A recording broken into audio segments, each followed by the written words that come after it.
महाराष्ट्रातल्या ऑलमोस्ट सगळ्या ठिकाणी हा गुटखा विकला जातो आणि कंझ्युम केला जातो, ही रियालिटी आपण बघतोय.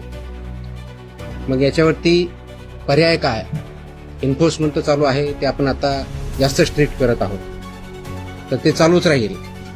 परंतु याच्यावरती काही डेटरन्स असा क्रिएट करता येईल का की ज्याच्या माध्यमातून, कारण प्रोड्युसर तर इथं नाही आहेत प्रोहिबिटेड असल्यामुळे, ते बाहेरून आपण जे याच्यामध्ये इन्व्हॉल्व असणारे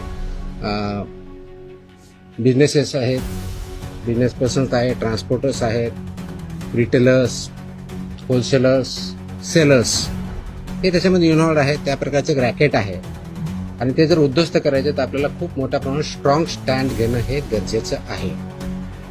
ह्या निष्कर्षापर्यंत शासन पोहोचलेलं आहे आणि म्हणून मध्ये बऱ्याच वेळेस याच्यावरती डिस्कशन पण झालं की काय केलं पाहिजे.